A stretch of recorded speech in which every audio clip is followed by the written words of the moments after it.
अस्सलामु अलैकुम वरहमतुल्लाहि वबरकातुहू।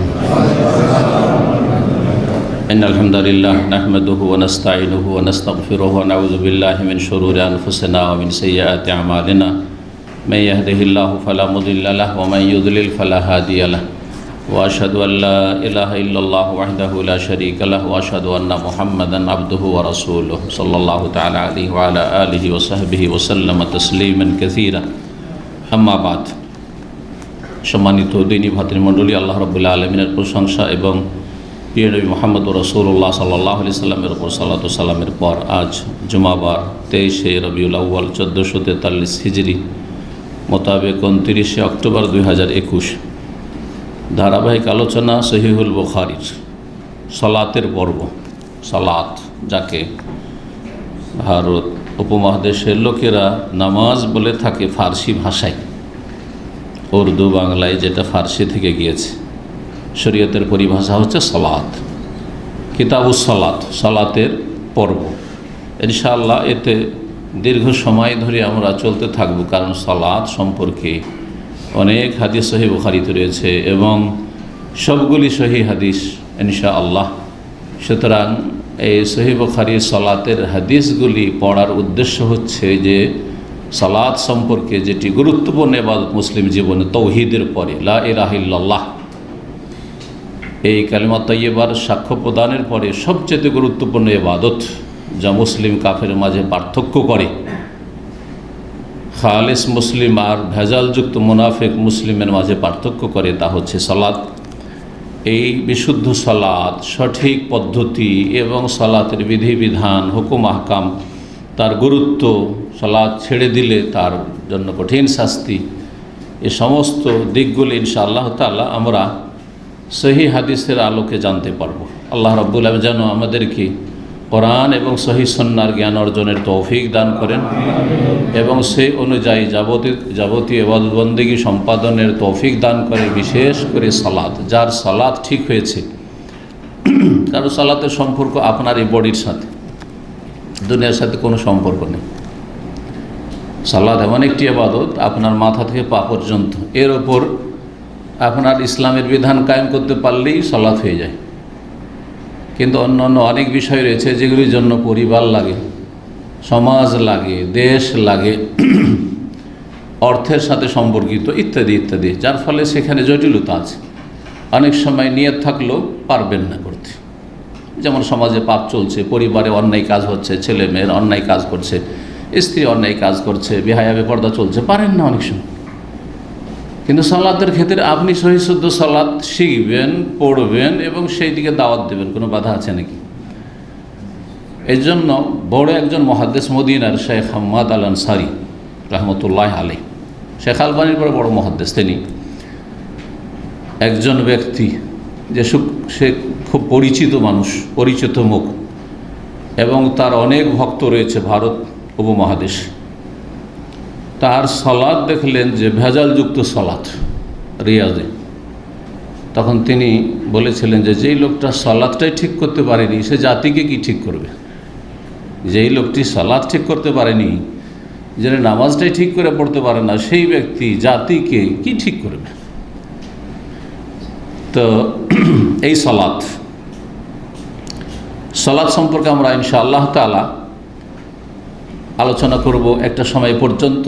তারপরে সালাতের পর্ব শেষ হবে না, রমজান কাছে আসবে, তা আমাদের নিয়ত আছে তখন আমরা রমজানের কিতাবুস সিয়াম বা কিতাবুস সওম এই পর্বগুলি শুরু করব, যাতে করে সময় উপযোগী হাদিসগুলি আমরা রমজান আসার আগে আগে এবং রমজানেও ইনশাআল্লাহ ক্লাস আমাদের চলবে ইনশাআল্লাহ। তো সেগুলি সম্পর্কে আমরা জানতে পারি, কারণ সেগুলি তখন বেশি গুরুত্ব রাখে। তো সালাত সম্পর্কে আজকের প্রথম পর্ব ইমাম বুখারী রাহিমাহুল্লাহ বলছেন, বিসমিল্লাহির রহমানির রহিম, কিতাবুস সালাহ। হাজা কিতাবুস সালাহ আসলে ছিল আরবি গ্রামারে হাজা মুবতাদা, যারা তারকিব আরবি গ্রামার বুঝেন, এটি হচ্ছে সালাতের পর্ব, সালাত সম্পর্কীয় হাদিসের সমষ্টি কিতাব, যাতে বেশ কিছু অধ্যায় এবং হাদিস সংকলিত হয়েছে, একত্রিত করা হয়েছে। কিতাবের শাব্দিক অর্থ এর আগে আলোচনা করেছি, সুতরাং সেদিকে যাচ্ছি না। সালাতকে সালাত কেন বলা হয়, সালাতের শাব্দিক অর্থ বা কী, আর শরঈ অর্থ বা পারিভাষিক অর্থ বা কী? সালাতের একটি প্রসিদ্ধ অর্থ হচ্ছে সালাত মানে দোয়া। সালাত মানে দোয়া। আরবি ভাষায় সালাত শব্দটি দোয়ার অর্থে ব্যবহৃত হয়েছে কোরআনে ও হাদিসে। আল্লাহ রাব্বুল আলামিন প্রিয় নবী সাল্লাল্লাহু আলাইহি সাল্লামকে যাকাত নিতে বলছেন। এই জন্য মুসলিম শাসক যদি কোরআন সুন্নাহ ভিত্তিক দেশ পরিচালনা করে তো তাকেও এই হুকুম রয়েছে, কারণ যে কোনো মুসলিম শাসক কোরআন সুন্নাহ ভিত্তিক দেশ পরিচালনা করলে তিনি রাসূলুল্লাহ সাল্লাল্লাহু আলাইহি সাল্লামের স্থলাভিষিক্ত খলিফা। খলিফা তো রাসূলুল্লাহ আবু বকরকে কী বলা হতো? হ্যাঁ, এইখানে সহি আকীদার অনুসারী আর ভ্রান্ত আকীদার অনুসারীর মাঝে পার্থক্য আছে।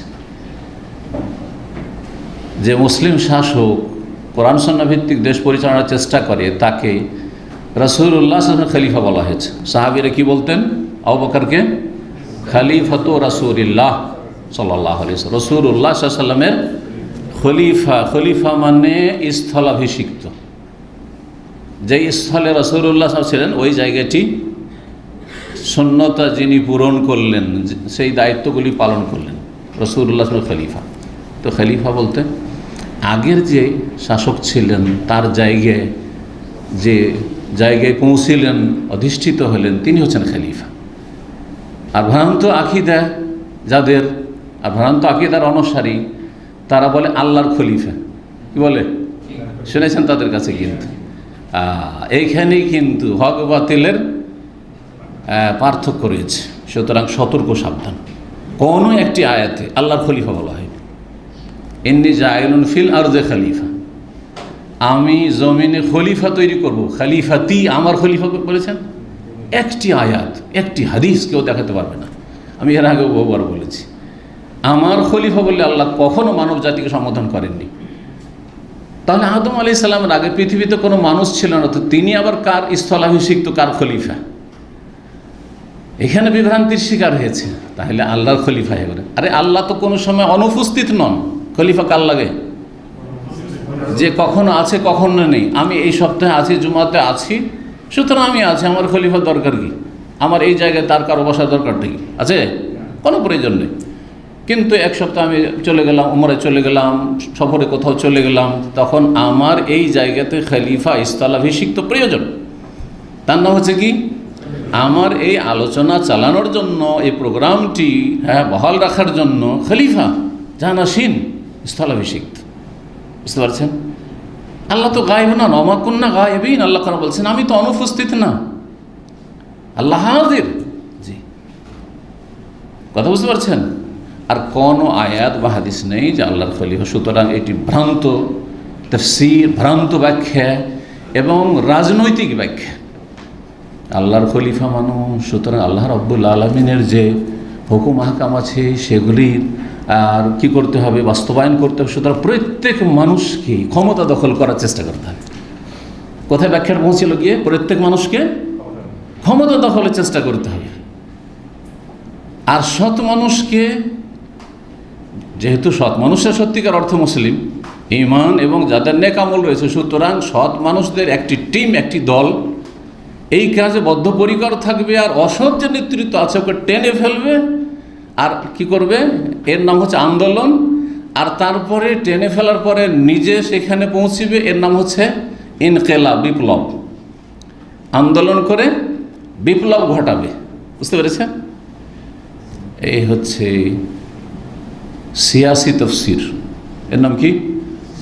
পলিটিক্যাল এক্সপ্লেনেশন, রাজনৈতিক ব্যাখ্যা। রাজনৈতিক ব্যাখ্যা, ইসলামের রাজনৈতিক ব্যাখ্যা নেই। যাকে আল্লাহ ক্ষমতা দিয়ে দিয়েছেন তার উপর তখন ওই কাজগুলি ফরজ হয়। যেমন চোরের হাত কাটা কার উপর ফরজ? শেখ মতিউর রহমানের উপর একেবারে ফরজ নয়। কিন্তু আমার অন্তর থেকে তামান্না, চাহিদা হইতে হবে। এবং কোনো আল্লাহর নেক বান্দা কোনো দেশে ইসলামের দণ্ডবিধান যদি কায়েম করে তার সাথে সবসময় আছি, অন্তর দিয়েও আছি। আর যতটা সহযোগিতার প্রয়োজন আমার কাছে তিনি প্রয়োজন মনে করেন বা আমি পারবো, আছি। বুঝা গেছে না? এই জন্য সৌদি আরবকে আমরা সমর্থন করি, কারণ আলহামদুলিল্লাহ এখানকার সংবিধান হচ্ছে কোরআন এবং সুন্নাহ, কোরআন এবং সুন্নাহ। জি। তো সলাত মানে কি? দোয়া। সলাত দোয়া কোরআনে কারিমে অনেক আয়াতে এইরকম অর্থে ব্যবহৃত হয়েছে। দেখুন আল্লাহ রাব্বুল আলামিন নবী সাল্লাল্লাহু আলাইহি ওয়াসাল্লাম যে কথা বলছিলাম, কি নিতে বলেছেন? যাকাত নিতে বলেছেন। খুয মিন আমওয়ালিহিম সাদাকা, তাদের ধন সম্পদ থেকে কি নাও? যাকাত। সাদাকা মানে যাকাত, সাদাকা গ্রহণ করো, যাকাত গ্রহণ করো। তুতাহহিরুহুম ওয়া তুযাক্কিহিম বিহা, যাকাত নিয়ে তাদেরকে পাক পবিত্র করবে, তাদের পরিশুদ্ধি করবে, তাজকিয়া নফস করবে, কৃপণতা মুক্ত করবে। মানুষ যখন দান করে তখন মনটা বড় হয়, কৃপণতা মুক্ত হয়। যে দান করে না সে আরও ধীরে ধীরে কী হয়ে যায়? আরও কৃপণ, আরও হিসাবি হয়ে যায়। আর যে যত বেশি দান করবে সে তত বেশি মানসিক শান্তি পাবে, তাকে তত বেশি ভালো লাগবে, তত বেশি তার দিলটা প্রশস্ত হবে। বাস্তব সত্য আপনি দেখবেন পরীক্ষা। যে সবসময় পরের খাওয়ার চেষ্টা করে সে জীবনে কাউকে খাওয়াইতে পারবে না। আর যে সবসময় খাওয়াবার চেষ্টা করে, কারো পর খাওয়া লোক না, সে খাওয়াইলেই শান্তি পাবে। ভালো মানুষকে খাওয়াইলে ভালো মানুষকে খাওয়াইলে শান্তি পাবে। তো আল্লাহ বলছেন যে পাক পবিত্র করবে এবং তাদের আত্মার পরিশুদ্ধি করবে। ওয়াসাল্লি আলাইহিম, এবং তাদের জন্য সালাত করো। এই সালাত মানে কি? দোয়া করো। উদউ লাহুম, সালাত সাল্লে আমরের সেগা সালাত থেকে, তাদের জন্য দোয়া করো। যারা যাকাত দিতে আসবে তাদের জন্য দোয়া করো। ইন্না সলাতাকা সাকানুল লাহুম, নিশ্চয় তোমার সালাত মানে কিন্তু এখানে নামাজ না, তোমার দোয়া তাদের জন্য প্রশান্তির কারণ। সুকুন হবে, মনে শান্তি হবে, আমি নবীর দোয়া পেয়েছি সাল্লাল্লাহু আলাইহি ওয়াসাল্লাম। দেখেন সাল্লাল্লাহু আলাইহি ওয়াসাল্লাম, এই যে প্রসিদ্ধ সংক্ষিপ্ত সালাত, যখনই নবীর নাম আসবে কি বলছেন? সাল্লাল্লাহু আলাইহি ওয়াসাল্লাম। সাল্লাল্লাহু, তার উপর আল্লাহর রহমত বর্ষিত। দোয়া, সালাম মানে শান্তি, আর সালাত মানে দোয়া। তার জন্য দোয়া করছে, আমরা দোয়া করছি সাল্লাল্লাহু আলাইহি ওয়াসাল্লাম বলা মানে নবী সাল্লাল্লাহু আলাইহি ওয়াসাল্লামের জন্য। জি। তো যদিও সালাতের আরেকটি তাফসীর দুরুদের ক্ষেত্রে যে আল্লাহ রাব্বুল আলামিনের কাছে এই দোয়া করে, দোয়াই কিন্তু এই দোয়া করে যে আল্লাহ রাব্বুল যেন মালায়ে আলাতে, সুউচ্চ স্থানে, তার আরশে আজিমের চারদিকে যে আল্লাহর নিকটবর্তী ফেরেশতারা রয়েছেন তাদের সামনে নবী সাল্লাল্লাহু আলাইহি ওয়াসাল্লামের সুআলোচনা, ভালো আলোচনা, সানাউল্লাহ আলাইহি ফিল মালাইল আলা। আবুল আলিয়া রহমতুল্লাহ আলী প্রখ্যাত তাবী তাফসীর করেছেন দুরূদের ক্ষেত্রে। কিন্তু সালাতের মূল অর্থ কি? দোয়া। মুসাল্লি আলাইহিম ইন্না সালাতাকা সাকানুল লাহুম। তো সালাত মানে দোয়া হয়। সালাতের শাব্দিক অর্থ কেউ কেউ বলেছে সেলাতুন থেকে। সেলা মানে রিলেশন, সেলাতুন মানে সম্পর্ক। এই জন্য আত্মীয়দের সাথে সুসম্পর্ককে কোরআন এবং হাদিসের ভাষায় বলা হয়েছে সেলাতুল আরহাম। কি বলা হয়েছে? যাদের সাথে আরহাম, জরায়ুর সম্পর্ক আছে, আপনার মায়ের বংশ নয় বাপের বংশ, তাদের সাথে আপনার সেলা মানে সুসম্পর্ক বহাল রাখা, এটা হচ্ছে আত্মীয়তার সুসম্পর্ক। সেলাতুন শব্দ আসলো না? তাহলে সেলাতুন থেকে সালাত মানে সালাতের মাধ্যমে কি হয়? সম্পর্ক হয়, সালাতের মাধ্যমে সম্পর্ক হয়। তাহলে এই নামাজকে, যাকে আমরা নামাজ বলছি অনেকে, সালাতকে, যাতে কি রয়েছে? কিয়াম রয়েছে, দাঁড়ানো, রুকু রয়েছে, সুজুদ রয়েছে, জালসা বৈঠক রয়েছে, যাতে কিছু কথা রয়েছে, দোয়া রয়েছে, সূরা রয়েছে, তাসবিহ রয়েছে, এগুলোর নাম না সালাত। সালাম রয়েছে, তাকবীর রয়েছে। এই সালাতকে সালাত এই জন্য বলা হয় যে এই সালাতের আসল রূহ আত্মা, এবং এই সালাতের আসল যে বিষয়বস্তু সেটি হচ্ছে দোয়া। সালাত হচ্ছে আল্লাহর কাছে কি করা? দোয়া করা। এই জন্য সবচেয়ে উত্তম দোয়া হচ্ছে বান্দার সালাতের ভিতরে, নামাজের ভিতরে, আর বিশেষ করে তার ক্ষেত্র হচ্ছে দুইটি। সবগুলি দোয়া, কোনোগুলি গুণবাচক দোয়া আর কোনোগুলি যাচ্চাবাচক দোয়া, যাচ্চামূলক দোয়া। তো বিশেষ করে সেজদাই দোয়া, আপনি যা ইচ্ছা তাই চান। আত্মাহা দরুদ পড়ে নিয়ে সালামের আগেখানে দোয়া, সালাতের ভিতরের দোয়া, সালাতের বাইরের দোয়া চাইতে অনেক অনেক গুণে উৎকৃষ্ট, উত্তম, ফজিলতপূর্ণ এবং বেশি দোয়া কবুল হয়। নবী সাল্লাল্লাহু আলাইহি ওয়াসাল্লামের নির্দেশ রয়েছে। তো দোয়া কেন বলা হয়? এই সালাত মানে দোয়া, আর এখান থেকে সালাত, নামাজের নাম সালাত কেন হলো? আশা করি এই সম্পর্কটা শাব্দিক অর্থের সাথে এই যে আমাদের সালাত শরীয়তের, তার একটা সম্পর্ক, যে এটা বুঝতে পারলেন তাহলে, ঠিক না? আচ্ছা, সালাত মানে যদি ওই যে দ্বিতীয় অর্থ করলাম কি? সেলা মানে সম্পর্ক, তাহলে এই সালাতকে সালাত কেন বলা হয়, নামাজকে সালাত কেন বলা হয়? কারণ এটি হচ্ছে বান্দার সেলাতুল আবদে মা রব্বিহি। একজন বান্দা, আমি বান্দা, আমার আল্লাহর সাথে সম্পর্কের মুখ্য মাধ্যম। সালাত নেই, সম্পর্ক নেই। সালাত আছে, দৈনিক সম্পর্ক আছে, একবার না 5 বার করে আছে, এটা বাধ্যতামূলক। 17 রাকাতে, আর এক রাকাতে 2টা করে সিজদা করে, একটা করে রুকুতে ঝুঁকে আল্লাহর সাথে সম্পর্ক আছে। আর কত দোয়া এর মধ্যে, কত তাকবীর, কত তাসবিহ, কত কি এইসব ইবাদত বন্দেগীর মধ্যে আল্লাহর সাথে কি আছে? দিনে 5 বার করে সম্পর্ক আছে। তাহাজ্জুদ পড়লে 6 বার করে সম্পর্ক আছে। সালাতুদ দুহা পড়লে 7 বার করে সম্পর্ক আছে। আর একটা লোক জুমা পড়ে, সপ্তাহে একদিন সম্পর্ক। একটা লোক ঈদ পড়া মুসলিম, তাহলে বছরে 1 দিন 2 দিন সম্পর্ক। এই সম্পর্কের কোনো মূল্য নেই, কারণ যেটা কম্পালসারি সম্পর্ক সেটা নেই। আপনার ভাইয়ের বাড়িতে, বোনের বাড়িতে বিয়ের দিন হাজির হলেন না আপনি। যেদিন কেউ মারা গেছে, আপনার ভাই বোনের ছেলে মেয়ে মারা গেছে, হ্যাঁ, বোনের স্বামী মারা গেছে, সেই দিন গেলেন না আপনি, সুখে দুঃখে গেলেন না, আর এমনি চলে গেলেন বেড়াতে, খুশি হবে নাকি? খুশি হবে? কখনো খুশি হবে না। আমার বিয়ে শাদিতে হাজির হলেন না, আমার দুঃখের সময় হাজির হলেন না, আর এখন বাড়িতে এসছি ফ্যামিলি নিয়ে, অসন্তুষ্ট আরও হবে। ঠিক ওই রকমই যারা মাঝে মধ্যে যায় আল্লাহর কাছে, প্রতিটি মুসলিম তো মাঝে মধ্যে যায়, হ্যাঁ, যারা মুনাফিক টাইপের মুসলিম ওরা তো মাঝে মধ্যে মসজিদে যায়, দুনিয়ার গরজে যায়, বোঝা গেছে? কোনো সম্পর্ক নেই আল্লাহর সাথে। তো আশা করি বুঝতে পেরেছেন। তাহলে যার সালাত আছে আল্লাহর সাথে সেলা আছে, রিলেশন সম্পর্ক। যার 5 ওয়াক্ত সালাত নেই, আল্লাহর সাথে সম্পর্ক নেই। ভালো করে শোনেন, যার সালাতে যত খুশু, একগ্রতা, হ্যাঁ, আছে, মন লাগিয়ে সালাত আদায় করছেন, তার তত বেশি সুসম্পর্ক আল্লাহর সাথে আছে। আর যার যত বেশি সুসম্পর্ক আল্লাহর সাথে আছে, সে মানসিক দিক থেকে তত বেশি শক্তিশালী, তত বেশি শক্তিশালী। এই শক্তি পয়সা দিয়ে কিনে পাওয়া যায় না। একজন ইমাম, প্রখ্যাত ইমাম বুখারী রহমাতুল্লাহর ওস্তাদ, এবং ইমাম বুখারী যেমন আমিরুল মুমিনিন, হাদিসের আমিরুল মুমিন বলা হয়েছে, তেমনি ইমাম আবদুল্লাহ বিন মুবারক, তাকে বলা হয়েছে আমিরুল মুমিনিন ফিল হাদিস। তিনি বলছেন, ইমাম আবদুল্লাহ বিন মুবারক, তখন আব্বাসী খলিফাদের জামানা, হারুন রশিদের যুগ। তখনকার খলিফা আজকালকার শাসকদের চাইতে অনেক অনেক ভালো ছিল, যদিও বিভিন্ন ভোগবিলাস বা বিভিন্ন খারাপ দিক তাদের মধ্যে চলে এসেছিল, কিন্তু অনেক ভালো ছিল। তারা ইসলামী বিধিবিধানের বাস্তবায়ন করতো, সর্বস্তরে দণ্ডবিধান কায়েম করতো, সবই করতো, কোরআন সুন্নাহ তাদের সংবিধান ছিল। তো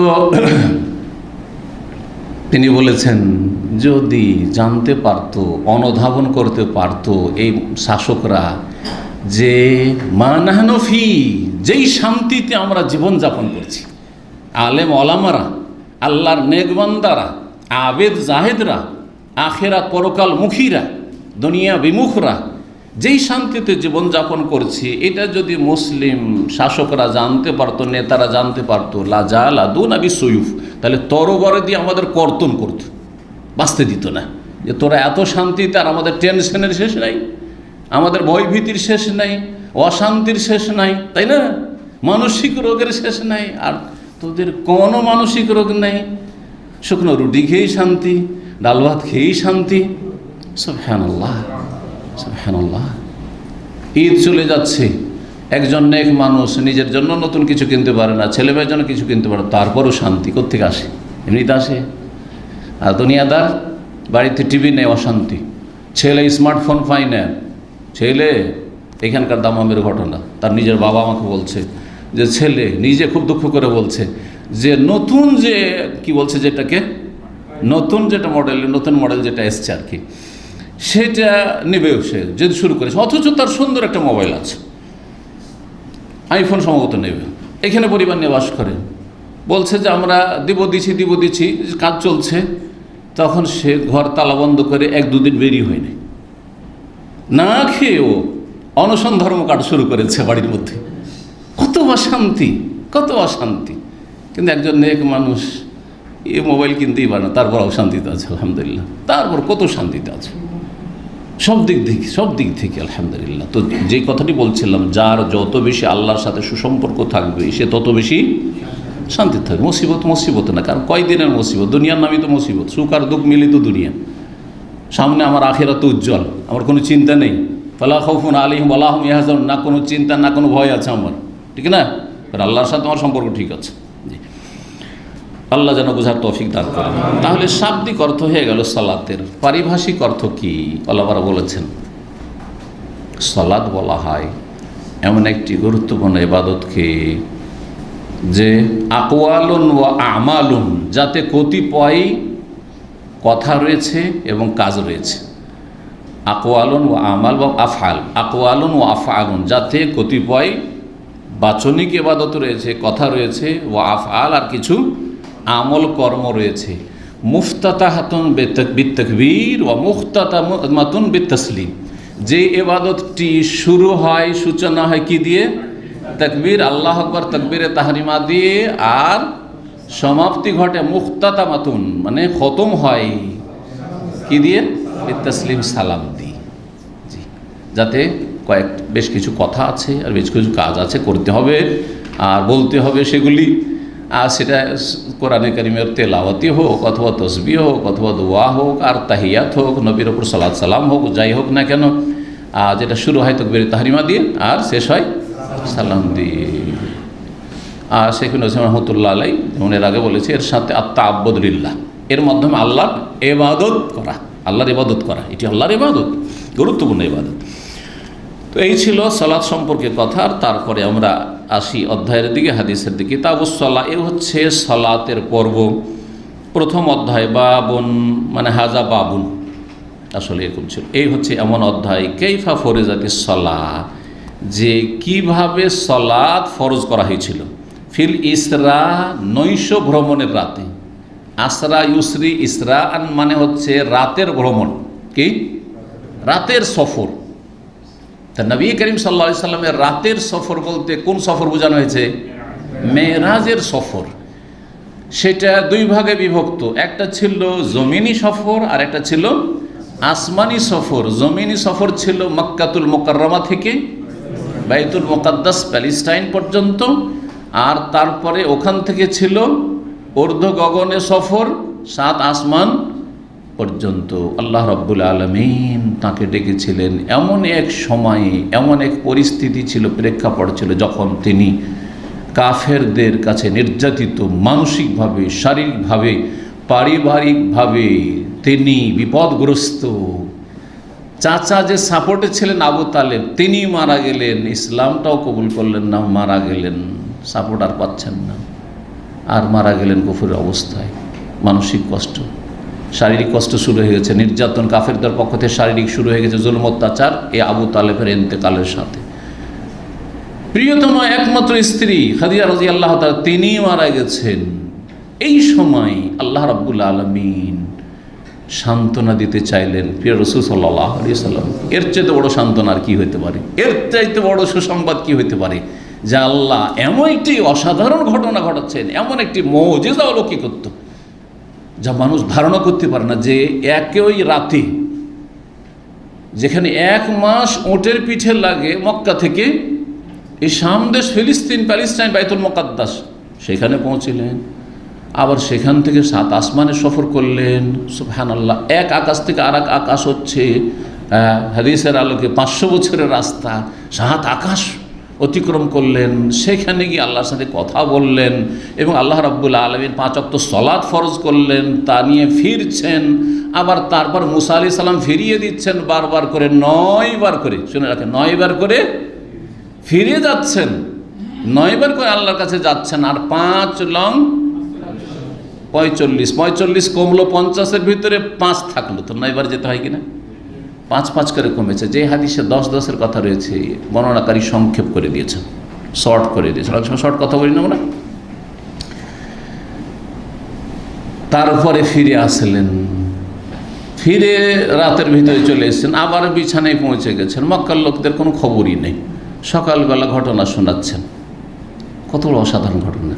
এই যে রাসূলুল্লাহ সাল্লাল্লাহু আলাইহি ওয়াসাল্লাম মেরাজ হয়েছিল, একে মেরাজ বলে অনারবরা, আমাদের ভারত, বাংলাদেশ, পাকিস্তানের লোকেরা, উর্দু ভাষী, বাংলা ভাষীরা কি বলে জানে?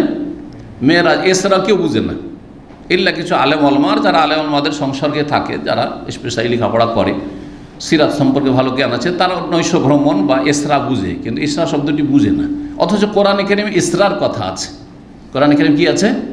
ইসরার কথা আছে। আর মেরাজ মানে ওপরে উঠা, আরাজে আরজ, সিঁড়িকে মেরাজ বলা হয়, ওঠার যন্ত্র। এই যারা লিফট আছে, সিঁড়ি আছে, এগুলো মেরাজ। মিসআদ, এখন মিসআদ বলছে, সাদা ইয়াসআদ মানে হচ্ছে ওপরে উঠা। এখান থেকে লিফটকে মিসআদ বলা হচ্ছে। মেরাজও যদি কেউ বলে তো ভুল না। আরাজে আরজ মানে ঊর্ধ্ব আকাশে, ঊর্ধ্ব গগনে উঠা, ওপর দিকে উঠা। তো ওপর দিকে যে সফর করেছে এটার নাম হচ্ছে মেরাজ, বাইতুল মুকাদ্দাস থেকে 7 আকাশ পর্যন্ত। আর জমিনি সফরের নাম হচ্ছে কি? ইসরা।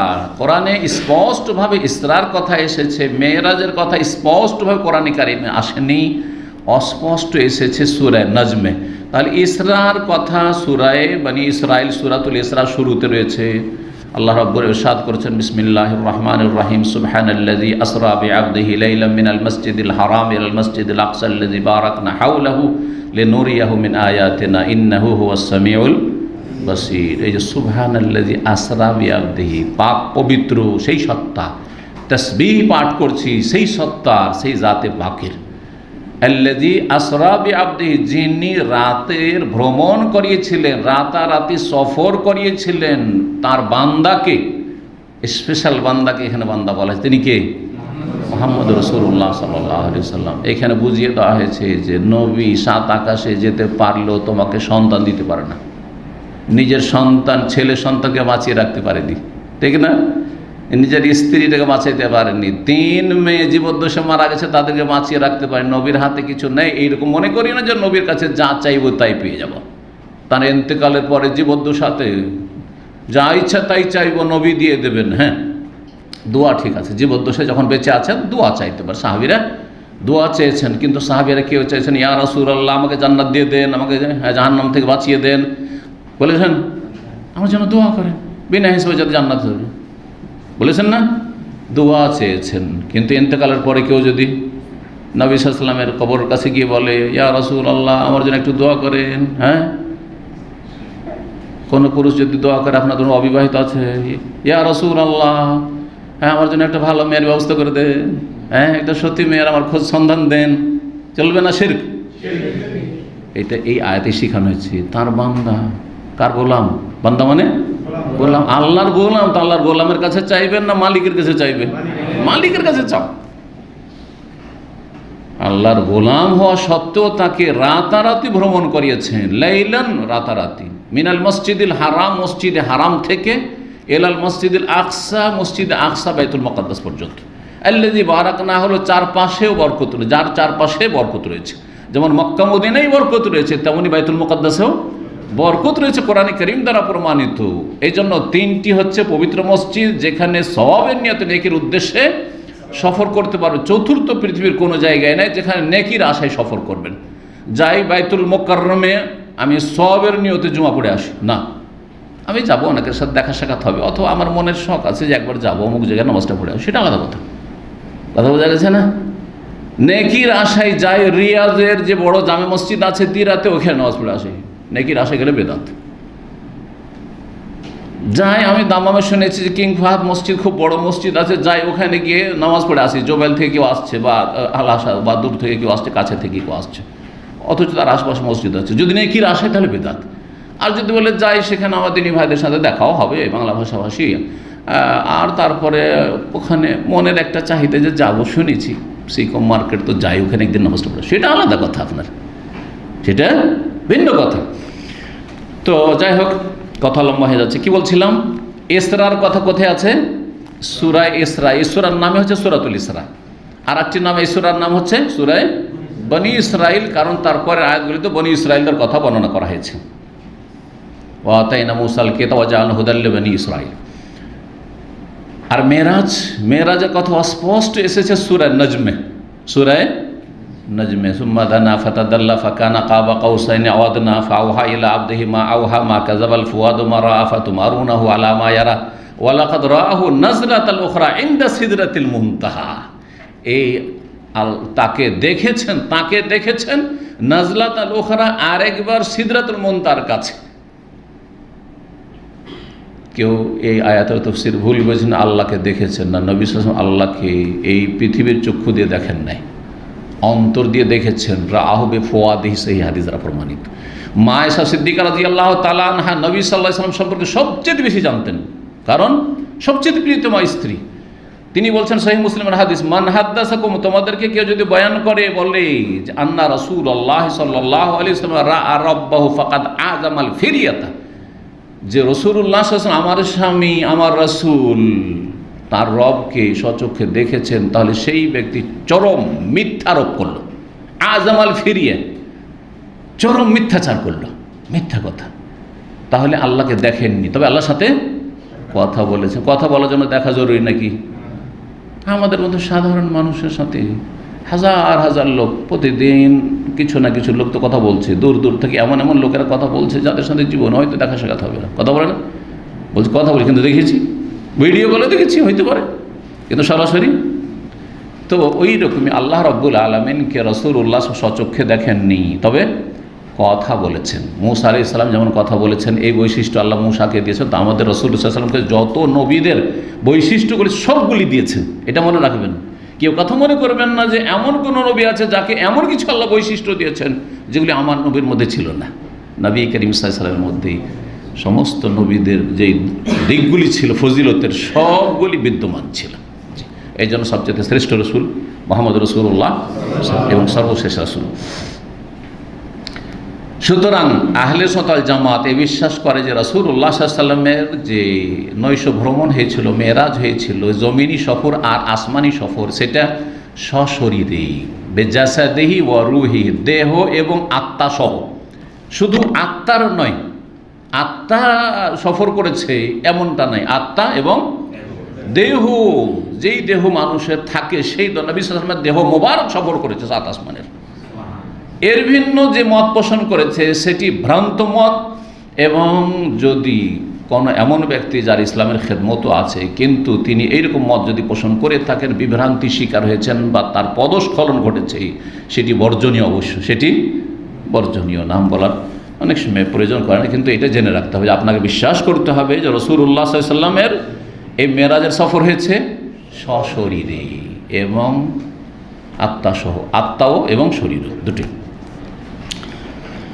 সহি বহু হাদিস দ্বারা প্রমাণিত, স্পষ্ট ভাষায়, অস্পষ্ট তো মেরাজ রয়েছে, আকাশের সফর রয়েছে কোরআন কারীমে সূরা নাজমে, আর স্পষ্টভাবে হাদিস রয়েছে যে রাসূলুল্লাহ সাল্লাল্লাহু আলাইহি ওয়াসাল্লাম সাত আসমানে সফর করেছেন এবং প্রতিটি আসমানে গিয়েছেন, দরজা খুলতে বলেছেন, জিবরাইল আলাইহিস সালাম দরজা খোলা হয়েছে, আবার গিয়েছেন, আবার প্রতি আসমানে এক এক নবীর সাথে দেখা হয়েছে, তারপর এইভাবে সাত আসমানের ওপরে গেছেন, আবার ফিরে এসেছেন। ঠিক আছে না? সেই সমস্ত হাদিসগুলি মুতাওয়াতির সহি। সুতরাং এগুলিকে অস্বীকার যে করবে অথবা সেগুলির অপব্যাখ্যা করবে যে না না সেটা সশরীরে ছিল না, শুধু রুহের সফর, রুহের জগতে সফর ছিল, আত্মার জগতে সফর ছিল, সেটি মিথ্যা কথা। কারণ স্বপ্ন যোগে একজন সাধারণ মানুষ বলতে পারে যে আমি আজকে রাত্রে স্বপ্ন দেখেছি, সাত আকাশের উপরে চলে গেছি, হতে পারে না, পারে না, এমন কোনো ফজিলতের বিষয় নয়।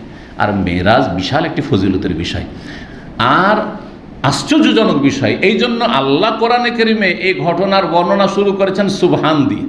সুবহানাল্লাহ, কখন সুবহানাল্লাহ বলে মানুষ? আশ্চর্য বিষয় বয়ান করতে গিয়ে সুবহানাল্লাহ বলে। আর আত্মার জগতে যদি নবীর এই সফর হতো তাহলে সুবহানাল্লাহ আল্লাহ কেন বলে সুবহানাল্লাযী আসরা বিআবদি কেন বলতেন? বোঝা গেছে না?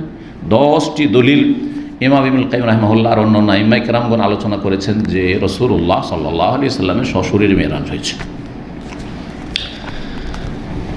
কি বলছেন লেখক? এই অধ্যায় হচ্ছে কাইফা ফরজাতিস সালাতু ফিল ইসরা, এই ইসরার রাতে, নৈশ ভ্রমণের রাতে কিভাবে সালাত ফরজ করা হয়েছিল এটা জানবো এই হাদিসে। মেরাজের হাদিসটা সংক্ষেপে রয়েছে খানিকটা।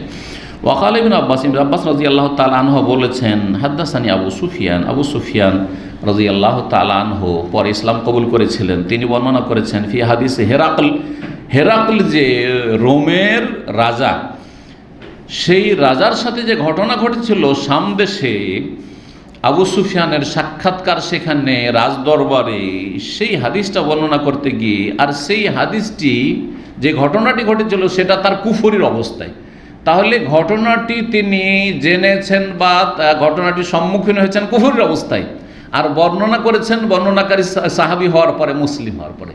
এর থেকে একটা জিনিস জানা গেল সনদের ব্যাপারে, একজন মানুষ জাহিলিয়াতের যুগে, গুমরাহের যুগে যদি কোনো একটা ধর্মীয় বিষয় জানে আর সে হেদায়েত হওয়ার পরে সেটা বয়ান করে, আর আগের কথাটি যদি সত্যি কোরআন সুন্নাহ সম্মত হয়, তাহলে বয়ান করতে অসুবিধা নেই।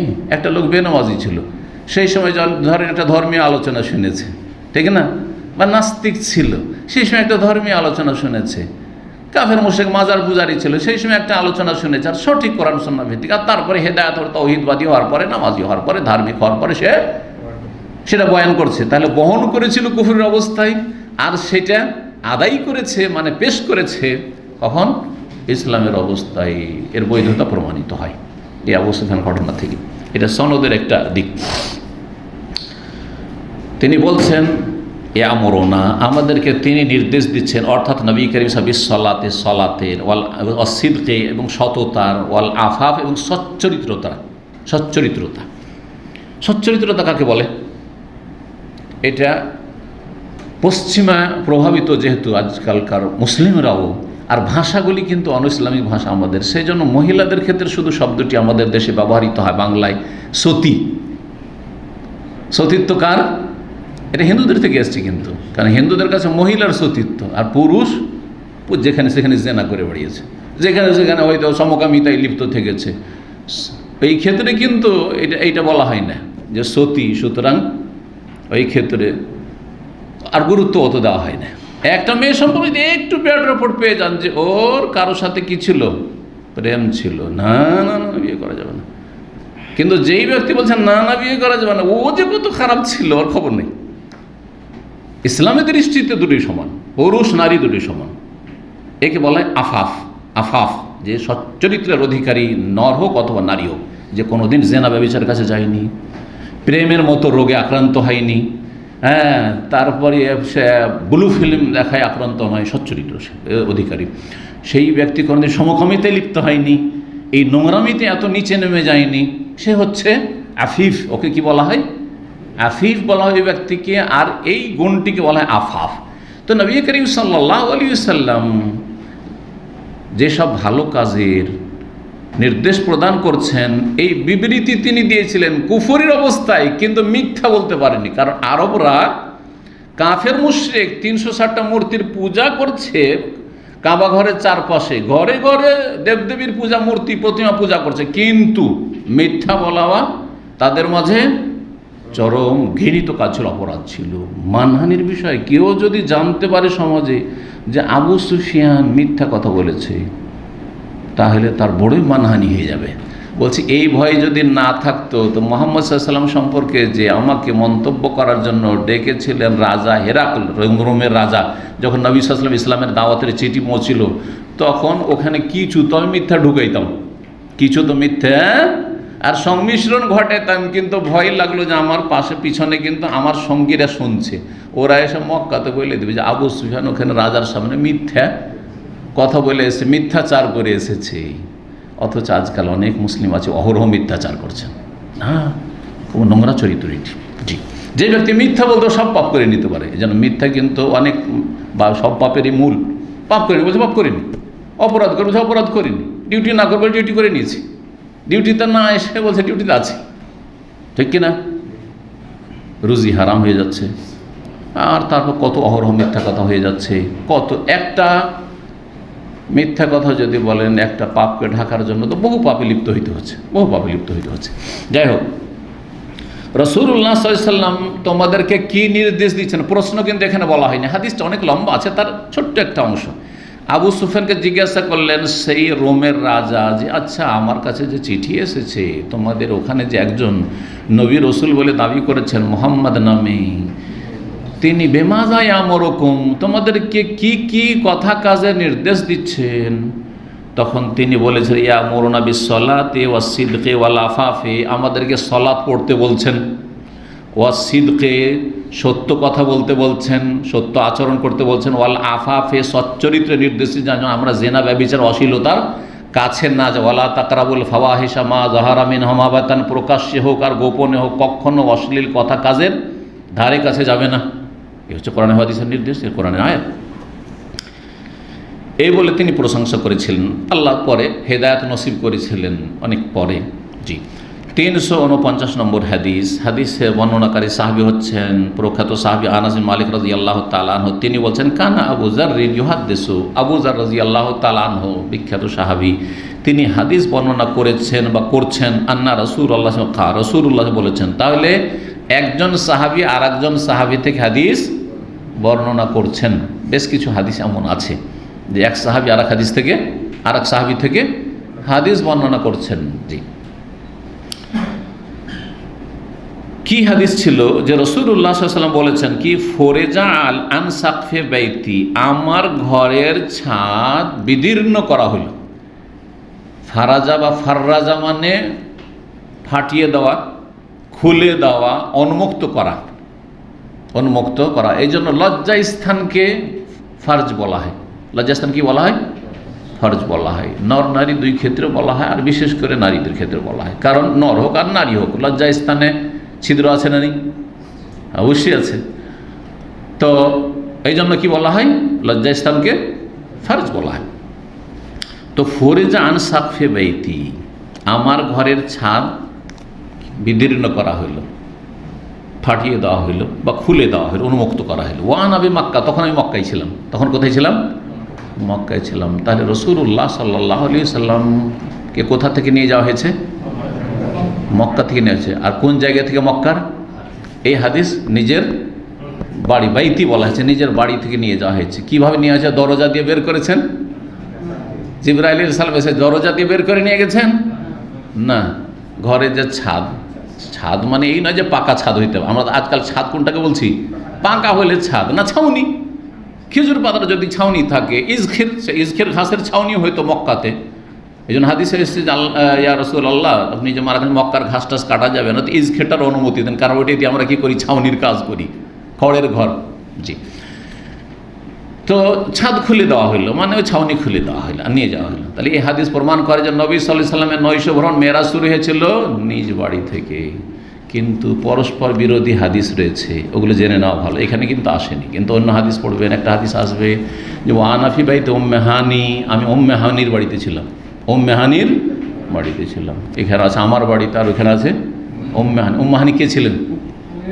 না, আলী রাদিয়াল্লাহু তাআলার বোন, তার মানে নবী সাল্লাল্লাহু আলাইহি সাল্লামের চাচাতো বোন। বয়সিকা ছিলেন, কোলে করে মানুষ করেছেন, বড় ছিলেন এর থেকে নবী সাল্লাল্লাহু আলাইহি সাল্লাম। তো তার বাড়িতে, বোনের বাড়িতে থাকে। বোনের বাড়িতে থাকা মানে এই নয় যে বোনের রুমে, একাধিক রুম আছে। তো রাসূলুল্লাহ সাল্লাল্লাহু আলাইহি ওয়াসাল্লাম বোনের বাড়িতে, তাহলে কোথায় ছিলেন? সেই রাতে বোনের বাড়িতে ছিলেন। ওই হাদিস প্রমাণ করে। তৃতীয় আর এক হাদিস আর এক রকম, সেখানে আছে যে আমাকে মেরাজে নিয়ে যাওয়া হয়েছে। কোত্থেকে? মক্কায় কাবা ঘরের পাশ থেকে, কাবা ঘরের পাশ থেকে। তাহলে 3 রকমের পরস্পর সাংঘর্ষিক হাদিসে সমন্বয় কি করবেন? ঘটনা তো একটাই, এ কথা বলার তো কোনো অবকাশ নেই যে 3 বার হয়েছে এরকম। হ্যাঁ, বলবেন? ভুল কথা। তাইলে হ্যাঁ, সমন্বয় করতে গিয়ে ওলামারা বলেছেন যে বোনের বাড়িকে নিজের বাড়ি বলে আখ্যায়িত করেছেন। বর্ণনাকারী বলতে গিয়ে যে সূক্ষ্মভাবে বর্ণনা করেছেন, আসলে বোনের বাড়িতে ছিলেন। ঠিক আছে, কারণ অতিরিক্ত তার কাছে মানে জ্ঞান আছে, নলেজ আছে, যে বর্ণনাকারী যে বাড়িটা ছিল কার? উম্মে হানির বাড়ি। কিন্তু ওই বাড়িতে তিনি সেই রাতে অবস্থান করছিলেন, ওখান থেকে নেওয়া হয়েছে। আর বোনের বাড়ি নিজের বাড়ির মতো। আলী রাদিয়াল্লাহু তাআলার ছোট থেকে নবী সাল্লাল্লাহু আলাইহি সাল্লামের ঘরে মানুষ হয়েছেন, সব দেখাশোনা নবী সাল্লাল্লাহু আলাইহি সাল্লাম করেছেন, একই বাড়ির মতো ছিল একবার।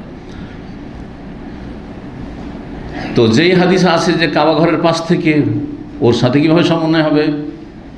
ওর সাথে সমন্বয় হচ্ছে যে এটা দ্বিতীয় স্তর বর্ণনা করা হয়েছে। রাসূলুল্লাহ সাল্লাল্লাহু আলাইহি সাল্লামকে ওই উম্মে হানির বাড়ি থেকে উঠিয়ে নিয়ে, ছাদ বিদীর্ণ হইলো, উঠিয়ে নেওয়া হইলো। উঠিয়ে নেওয়ার পরে কাবার পাশে জমজমের পাশে নিয়ে আসা হলো। আর তারপরে জমজম দিয়ে তার যে হার্ট, কলব, হৃদয়, সেটাকে ধুইয়ে পরিষ্কার পরিচ্ছন্ন করা হইলো। আর তখন কি হয়েছিল? তাহলে হার্টের অপারেশন, যেটা আজকাল হার্টের অপারেশন করেছে। 1400 বছর আগে আল্লাহ রাব্বুল জিবরাইল আলাইহিস সালামকে দিয়ে করিয়ে দেখিয়ে দিয়েছেন। নবী সাল্লাল্লাহু আলাইহি সাল্লামের যে হার্টের অপারেশন, যেটাকে বলা হয়েছে সিনা চাক করা অথবা বক্ষ বিদীর্ণ করা, শুদ্ধ বাংলায় শাক্কুস সাদর, কয়বার হয়েছে? কয়বার?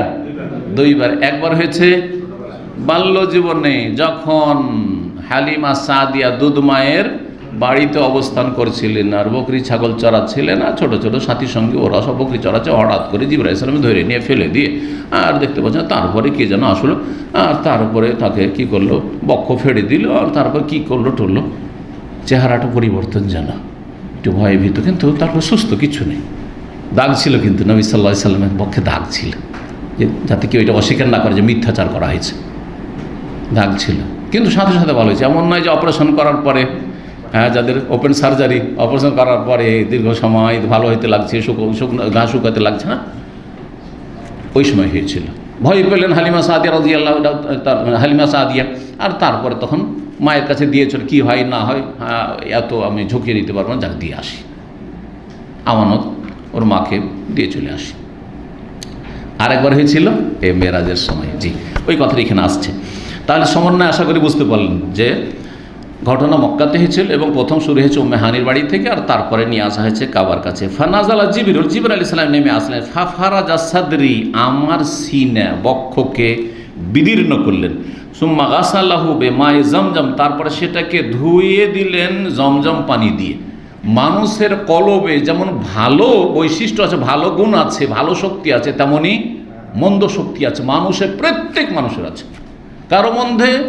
কারো মধ্যে বেশি, কারোর মধ্যে কম, কারোর মধ্যে ভালো শক্তি বেশি আছে, ভালো গুণ বেশি আছে, ওটা বেশি শক্তিশালী, আর কারোর মধ্যে মন্দ গুণটা বেশি আছে, যার ফলে সবসময় মন্দর দিকে যায়, ওর চিন্তা চেতনা সবসময় খারাপ। একই সাথে পড়াশোনা করছে, কিন্তু একজন সবসময় পজিটিভ ভালো চিন্তা করে, আমি ভালো কী করে করব, আমি ভালো রেজাল্ট কী করে করব, আমি আমার আব্বা আমার ভালো কী করে করব, আমার পরিবারের উন্নতি কী করে করব, আমি দিনী এলেম কী করে শিখব, আমি আরও নেক ভালো মানুষ কেমন করে হব, সবসময় এইরকম চিন্তা।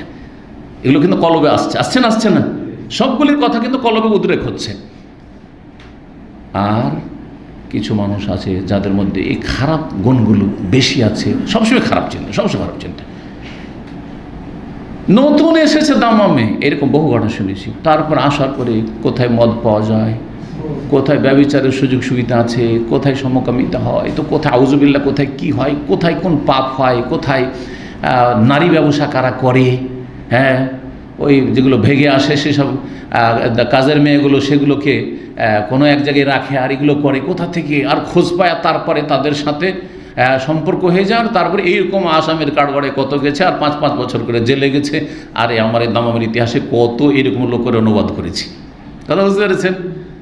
অথচ তারা নতুন এসছে, আর এখানে কেউ 25-30 বছর আছে, এগুলো খবরই রাখে না। ঘটনা আমরা তর্জমা করতে জানতে পারি যে ঘটনা আশেপাশের, এইখানে নয় ওইখানে নয় এইখানে, আর এই ঘটনা তো এই মহল্লার ভিতরের, ভাই আমার ডান ভাই ডানে বামে, আমার তো কল্পনা করতে পারিনি যেখানে এতগুলি পাপ হয়, এই ধরনের পাপ লুকিয়ে লুকিয়ে করতে থাকে।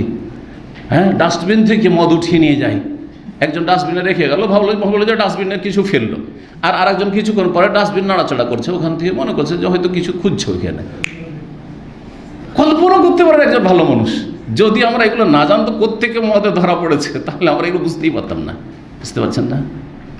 সৌদি আরবে এরকম পাপ পবিত্র জায়গাতে এরকম পাপীরা এরকম নেগেটিভ খারাপ চিন্তে কি করে পাপ করবো, কি করে পাপের রাস্তা খোঁজ খবর পাবো, এই করে বেড়ায়। তো প্রতিটি মানুষের মধ্যে কিন্তু ভালো আর মন্দ দুটোই গুণ আছে। আমার মধ্যে যেমন ভালো গুণ আছে, ধৈর্য ধারণের, তেমন রাগও আছে। আমি বলি না যে সবসময় আমি খালি ধৈর্য ধরি, রাগ হবে না, মানুষ মানে রাগ হবে, কিন্তু তরবিয়ত করতে পারি। আমি ভালো গুণটাকে শক্তিশালী করতে পারি কোরআন এবং হাদিসের আলোকে, ঈমান আমলের মাধ্যমে, আল্লাহ ভীরুতা তাকওয়ার মাধ্যমে, এবং বেশি বেশি জিকির আজকার মাধ্যমে, তওবা ইস্তিগফারের মাধ্যমে, বেশি বেশি ফরজের সাথে নফল ইবাদত বন্দেগীর মাধ্যমে এটাকে শক্তিশালী করতে পারেন আপনি। আবার যখন মানুষ পাপের দিকে চলে যায়, তো যে খারাপ গুণগুলি ওর মধ্যে আছে, তখন যত পাপ বাড়ে তত খারাপ গুণগুলি শক্তিশালী হয়ে যায়। প্রাকৃতিকভাবে যে খারাপ নেচারগুলি আছে সেগুলি কি হয়ে যায়, শক্তিশালী হয়ে যায়। তখন আর মরে যায়, তখন ভালো শক্তিটা যে তার মধ্যে ছিল সেটা তখন মৃত, মরে যায়, আর ভালো কাজ তার দ্বারা হয় না। এ হচ্ছে মানুষের প্রাকৃতিক অবস্থা, যেভাবে আল্লাহ সৃষ্টি করেছেন। তো রাসূলুল্লাহ সাল্লাল্লাহু আলাইহি ওয়াসাল্লামকে যতগুলি মানুষ হিসাবে ত্রুটি থাকতে পারে, ভিতরে হিংসা নেই, বিদ্বেষ নেই, মানুষের একটু কিছু হইলে, মনোমালিন্য হইলে, সংকীর্ণতা, উদারতা নেই, এগুলো খারাপ গুণ না? সব এগুলো দূর, যতগুলি খারাপ দিক হইতে পারে। জমজম পানি দিয়ে ধুয়ে দিলেন, সুম্মা জাআবে তাসতিম মিন যাহাব, আর তারপরে একটি স্বর্ণের তস্ত, বাংলাতে তস্ত শব্দটি কিন্তু আমরা দেখেছি ব্যবহার হইতো। হ্যাঁ, ওই যে হাত ধোয়াইতে মেহমানদের আপনার পিতলের বা কাঁসার নিয়ে আসতো না, ওটা কি বলতো? সেলেমচি বলে বা সেলেমচি বলে আমাদের এলাকায়, কিন্তু ওইটা আসলে তস্ত। ওইটার নাম কি? তাস্ত। একটা পাত্র, তাস্ত এখানে পাত্র, সেটা সেই রকমের হোক অথবা অন্য রকমের হোক। কিসের ছিল সেটা? স্বর্ণের ছিল। মুমতালি ইন হিকমাতান ওয়া ঈমানান, যেটা জ্ঞান এবং ঈমানে ভরপুর ছিল। ওই পাত্রে কি ভরা ছিল? জ্ঞান, হিকমত মানে প্রজ্ঞা, জ্ঞান, ইলম, আর ঈমানে ভরা ছিল। তো পূর্ণ ঈমান এবং পূর্ণ জ্ঞান দিয়ে ভরে দিলেন কে? জিবরাইল আলাইহিস সালাম রাসূলুল্লাহ সাল্লাল্লাহু আলাইহি ওয়াসাল্লামের কলবটিকে, জি, অস্ত্রোপচার করে, বক্ষ বিদীর্ণ করে। ফাফরাগাহু ফি সাদরি, তারপরে কি করলেন? সেটাকে ঢেলে দিলেন আমার সিনাই, সদর, আমার বক্ষে যেই হিকমত আর ঈমান ছিল সেটাকে একবার ঢেলে দিলেন। সুম্মা আতবাকাহু, তারপরে সেটাকে বন্ধ করে দিলেন। বক্ষ যে বিদীর্ণ করেছেন আবার কি করলেন? বন্ধ করে দিলেন, সেলাই করে দিলেন। সুম্মা আখাযা বিয়াদি, তারপর আমার হাতটা ধরে নিলেন কে? জিবরাইল আলাইহিস সালাম।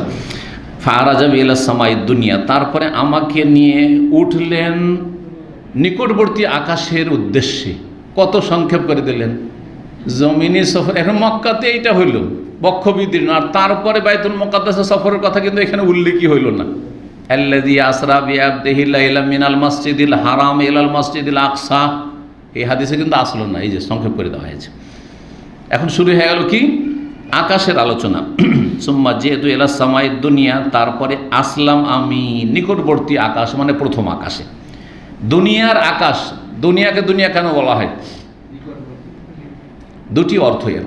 একটি অর্থ হচ্ছে দনুউন থেকে দুনিয়া, মানে নিকটবর্তী। তো আখেরাতের তুলনায় দুনিয়া আমাদের নিকটবর্তী। ভূমিষ্ঠ হলে দুনিয়াতে 50-60 বছর, 70-80 বছর, 100 বছর, হ্যাঁ। আর তারপরে আখেরাত হচ্ছে, আখেরাত কেন? আখের মানে পরে, শেষে, এর পরে, দুনিয়ার পরে আখেরাত, আখেরাতকে আখেরাত বলা হয়। আর দুনিয়াকে দুনিয়ার নামকরণ এই জন্য হয়েছে, আর একটি কারণ, দুনিয়া দানা আতুন থেকে, হ্যাঁ, বা দানিয়ুন থেকে, দানা আতুন মাজদার। দানা আতুন মানে হচ্ছে নিকৃষ্ট, নিকৃষ্ট। তো পরকালের তুলনায়, পরকালের সুখ শান্তির তুলনায় দুনিয়া নিকৃষ্ট। দুনিয়ার যদি কোটি কোটিপতি হয়ে যান, সারা দুনিয়ার যদি রাজত্ব পেয়ে যান, তবুও আখেরাতে জান্নাতের সামান্য একটু জায়গার তুলনায় তুচ্ছ, নিকৃষ্ট। দুনিয়া মানুষের ঈমান আমলকে, চরিত্রকে ধ্বংস করে দেয়। যত পয়সা হচ্ছে অধিকাংশ লোক খারাপ হয়ে যাচ্ছে, অল্প কিছু লোক ভালো থাকছে। পয়সা হইলেই খারাপ, ক্ষমতা পেলেই খারাপ, ক্ষমতা না পেলে সোজা থাকতো। বোঝা গেছে? তা আল্লাহ যে আমাকে আপনাকে বেশি পয়সা দিচ্ছেন না, এতে অনেক হিকমত আছে হয়তো। আল্লাহ ভালো জানছেন যে একে যদি বেশি পয়সা দিয়ে দিই তো সীমা লঙ্ঘন করবে। কাল্লা ইন্নাল ইনসানা লা ইয়াতগা আর রাহু ইস্তাগনা। আল্লাহ বলছেন, শোনো, ইন্নাল ইনসান, মানুষের স্বভাব হচ্ছে যে সীমা লঙ্ঘন করে, বাড়াবাড়ি করে। কখন? আর রাহু ইস্তাগনা, যখন দেখে যে আমি অমুখাপেক্ষী হয়ে গেছি, অভাবমুক্ত হয়ে গেছি, পয়সার কোনো অভাব নেই, কারো ধারধারি নেই, আমার জনবলের দরকার নেই, আমার কাছে আছে সব কিছু, বাহিনী আছে, আমার লাঠিয়াল বাহিনী আছে, হ্যাঁ, আমার দলের অনুসারীরা আছে, আমার ভক্তরা আছে না। তো এটা হচ্ছে মানুষের খারাপ স্বভাব। তো যাই হোক, দুনিয়া প্রথম আকাশে আসলাম। কালা জিবরাইল, তখন জিবরাইল আলাইহিস সালাম বললেন, খাজেন ইসলাম, আকাশের প্রহরীকে, আকাশের দ্বাররক্ষী। খাজেন আকাশের দ্বাররক্ষী বলতে পারেন, বা দ্বারের যে আপনার প্রহরী, পাহারাদার, হারিস, তাকে বলেন ইফতাহ, খোলো। কালা মান হাজা, কে ইনি? কালা জিবরিল। তখন জিবরাইল আলাইহিস সালাম কি বললেন? আকাশের, আল্লাহ রাব্বুল আলামিনের পরে আকাশবাসীর নেতাকে জিবরাইল আলাইহিস সালাম। অথচ তার মধ্যে এই অহংকার নেই, আরে আমি আকাশে আসছি আর তুমি আমাকে কে জিজ্ঞেস করছো? চিন্তা করুন তো, দেশের একটা এমপিকে আপনি কে বলছেন? আরে কি যে অকথ্য ভাষায় গাল দেওয়া শুরু করবে, তার আসল মুখোশ খুলে যাবে যে কি চরিত্রের লোক, ঠিক না? আরে তুমি একজন পুলিশ আর তুমি আমাকে চারজন কে বলছেন? যা বলছি তাই করো, বলছেন না? বলছেন আজকাল। আউযু বিল্লাহি মিনাশ শাইতানির রাজিম। জিবরাইল আলাইহিস সালাম আমাদেরকে উত্তম চরিত্র শিখিয়েছেন। কত বিনয়ী, কত নমনীয় একজন সাধারণ ফেরেশতা, গেটম্যান আকাশের। জিজ্ঞেস করছে মান হাজা, কে? তখন কি বলছেন? জিবরাইল, মানে আনা জিবরাইল, আমি হচ্ছে জিবরাইল। তাহলে এখান থেকে আমরা কি আদব শিখলাম? আপনার স্ত্রী, আপনি গেটে গেছেন, যদি বলে কে, বলছে আমি খোলো, আপনার সবাই এরকমটাই করবেন, তাই না? আরে আমি খোলো। আপনার আওয়াজ তো শয়তান নকল করতে পারে। এটা খারাপ চরিত্রের লোক, অসৎ নিয়ত নিয়ে আপনার বাড়িতে ঢুকছে চুরি ডাকাতির জন্য অথবা ধর্ষণের জন্য, হতে পারে না? আর শয়তান সেখানে সহযোগিতা করছে। শয়তান আওয়াজটা মিলিয়ে দিল, সেম আপনার আওয়াজ করে আমি খোলো, আদিল ফট করে খুলে দুর্ঘটনা করতে পারেন না? তো আপনার বেকুফি না এটা যে আপনি রাগ করবেন? আরে আমাকে জিজ্ঞাসা করছো। যদি স্ত্রী বলে আরে তুমি আমি কেন করছো, বলো যে আমি অমুক বলছি, অমুকের আব্বা বলছি, আস্তাগফিরুল্লাহ। তাহলে আমাদেরকে শিখতে হবে, বাড়িতে ঢুকলে বাসায় গেলে কি বলবেন? আমি আব্দুল্লাহ বলছি, হ্যাঁ আমি আব্দুল্লাহর বাপ বলছি, এবার বলেন অমুক বলছি। কিন্তু কথা না, আমি বলছি, তুমি বুঝতে পারো না আওয়াজে? না না না, খবরদার না, এরকম করবেন না। জিবরাইল আলাইহিস সালাম বলছেন আমি জিবরাইল। কাল হাল মা কাহাত, আপনার সাথে কেউ আছে নাকি? আরও তদন্ত করছেন। আরে তোমার জিজ্ঞাসা করার কি অধিকার আছে? আমি বলছি বলো, আমি তো নেতা এখানকার, ঠিক না? কথা বলছেন। নেতাদেরকে শিক্ষা নেওয়া উচিত এই মেরাজের হাদিস থেকে, অনেক শিক্ষণীয় দিক রয়েছে। তো আপনার সাথে কে? তো বলছেন জিবরাইল আলাইহিস সালাম। হ্যাঁ, কি বললেন? যে আপনার সাথে কেউ আছে? কার নাম? হ্যাঁ আমার সাথে আছে, মাই মুহাম্মাদুন সাল্লাল্লাহু আলাইহি ওয়াসাল্লাম, আমার সাথে মুহাম্মদ সাল্লাল্লাহু আলাইহি ওয়াসাল্লাম আছেন। ফাকাল আউরসিলা ইলাইহি, এই আউরসিলা ইলাইহির ব্যাখ্যা কি? দুটো ব্যাখ্যা করা হয়েছে। তাকে কি রাসূল অলরেডি করা হয়েছে? উরসিলা ইলাইহি মানে তার কাছে কি আসমানি পয়গাম পাঠানো হয়েছে? তার মানে তিনি কি অলরেডি রাসূল হয়ে গেছেন? নবুয়ত প্রাপ্তির কয় বছর পরে হয়েছিল, মেরাজ হয়েছিল? দেখি সিরাতুন নবী সম্পর্কে কতটা নলেজ আপনাদের আছে। নবুয়ত পেলেন 40 বছর বয়সে, আর মেরাজ হয়েছে বেশ কিছু ইখতিলাফ রয়েছে, কিন্তু সবচেয়ে যেটা শক্তিশালী মত সেটি হচ্ছে 10 বছর পরে। হ্যাঁ 10 বছর পরে, ঠিক আছে, 50 বছর বয়সে রাসূলুল্লাহ সাল্লাল্লাহু আলাইহি ওয়াসাল্লামের। তাহলে জিজ্ঞাসা করেছেন এমন একটা বিষয় যে প্রথম আকাশের ফেরেশতা এটা জানেন না হয়তো, যে জিবরাইল আলাইহিস সালাম ওহী নিয়ে 10 বছর ধরে যাচ্ছেন রাসূলের কাছে, অলরেডি 10 বছর আগেই রসুল হয়ে গেছেন। এই ব্যাখ্যা যদি ধরা হয়, এখান থেকে বোঝা যায় যে ফেরেশতারাও আলেমুল গায়েব নন, জিনেরাও আলেমুল গায়েব জানে না। কোন নবী রসুলও আলেমুল গায়েব হাজির নাজির নন। যতটা আল্লাহ জানিয়ে দেন ততটা জানতে পারে। ফেরেশতাদেরকে, মালাইকাদেরকে যতটা আল্লাহ জানে ততটা জানেন, কিন্তু মুহাম্মদ সাল্লাল্লাহু আলাইহি ওয়াসাল্লাম রসুল হবে এই কথা জানা আছে তার, শেষ রসুল তিনি। ফেরেশতা জানছেন, ইমানের বিষয়গুলি জানছেন, কিন্তু তিনি কি অলরেডি রাসূল হয়ে গেছেন? আউরসিলা ইলাইহি, তার কাছে পয়গাম অলরেডি পৌঁছে গেছে রিসালাতের? আলেমুল গায়েব নন। তাহলে বেরেলভি আকীদার লোকেরা নবী আলেমুল গায়েব, নবী হাজির নাজির, এগুলো শিরকি আকীদা। আল্লাহ ছাড়া কেউ আলেমুল গায়েব নন। জিবরাইল আলাইহিস সালাম আলেমুল গায়েব? তাই যদি হয় তো জিবরাইল আলাইহিস সালাম জিজ্ঞাসা করছেন নবী সাল্লাল্লাহু আলাইহি ওয়াসাল্লামকে যে কিয়ামত কখন হবে বলুন তো। ওই যে জিবরাইলের হাদিসে সহিহ মুসলিম জিজ্ঞেস করেছিলেন না কিয়ামত কখন হবে, তার নবী সাল্লাল্লাহু আলাইহি ওয়াসাল্লাম কি বলেছিলেন? মাল মাসউলু আনহা বিআলামিনাস সাইল, যে জিজ্ঞাসিত হয়েছে জিজ্ঞাসাকারীর চাইতে বেশি জানে না। মানে তুমিও যতটা জানো অতটা আমিও জানি। তুমিও যেমন জানো না যে কোন হাজার সালে মেহেদী আসবে আর কোন হাজার সালে কিয়ামত হবে, তো আমিও জানি না। আর আপনাদের দেশে কিছু বক্তা 2019-এ মেহেদী চলে আসবে, গেল 2000 ফসকে গেল, 2019-এ আসলো না তো 2020-এ, তখন বলেই দিল, খবর দিয়ে দিল যে আরবের কোনো জেলে বন্দী আছে, তারও হদিস পরে 2021 পার হয়ে 22 হতে যাচ্ছে। বুঝতে পারছেন কত ধোঁকাবাজ এরা, কত ধর্ম ব্যবসায়ী, কত ভণ্ড এরা। আল্লাহ যেন এদের অনিষ্ট থেকে হেফাজত করেন। এদেরকে কখনো বলবেন না যে সহি আকীদা রফেদেন করবেন। হ্যাঁ এইভাবে নামাজটা পড়ে দুই একটা সহি কথা বলে দিলে আপনারা ধোঁকা খেয়ে যান। আপনাদের এলেমের অভাব, দিনী জ্ঞানের অভাব, যাকে তাকে আপনারা সহি আকীদার আপনার ট্যাগ লাগিয়ে দেন, আর সালাফি আপনার সার্টিফিকেট দিয়ে দিচ্ছেন। আপনাদের এই সার্টিফিকেট দেওয়ার অধিকার নেই। যোগ্য আলেমরা দেবে, যারা কোরআন সুন্নাহ এবং সালাফি মানহাজ বুঝে তারা দেবে। আপনার দেওয়ার কি অধিকার আছে? আপনাদের এই সব বিবৃতি দেওয়ার কি অধিকার আছে? উনি তো সহি আকীদার লোক, আপনি কি বুঝেন? কয়টা বুঝেন আপনি? শুধু রফায়দান করলে সহি আকীদার হয়ে যায়, আমিন জোরে বললে সহি আকীদার হয়ে যায়। হ্যাঁ দু চারটা ভালো ভালো কথা বলে দিলে, কোরআন হাদিসের কথা বলে দিলে সহি আকীদার হয়ে যায়। ইবলিস ভালো ভালো কথা বলেছিল। আয়াতুল কুরসির ফজিলত কে বলেছিল? ইবলিস শয়তান তো বলেছিল। কথা বুঝতে পারছেন? সৌদি আরবের বিরুদ্ধে বিদ্বেষ, হ্যাঁ, আর মানুষের মাঝে ঘৃণা ছড়ানো, আরে জেলে বন্দি আছে ইমাম মেহেদী আর খুব তাড়াতাড়ি বেরিয়ে আসবে। তার মানে জেল থেকে আমাদেরকে উদ্ধার করার জন্য এখন উঠে পড়ে লাগতে হবে। কী শিখাচ্ছে এগুলো? কী শিখাচ্ছে? বিপ্লব ঘটানো শিখাচ্ছে, অশান্তি বিশৃঙ্খলা সৃষ্টি করা শিখাচ্ছে। জি, আল্লাহ যেন বোঝার তৌফিক দান করে। তো আল্লাহ ছাড়া কেউ আলেমুল গায়ব নন।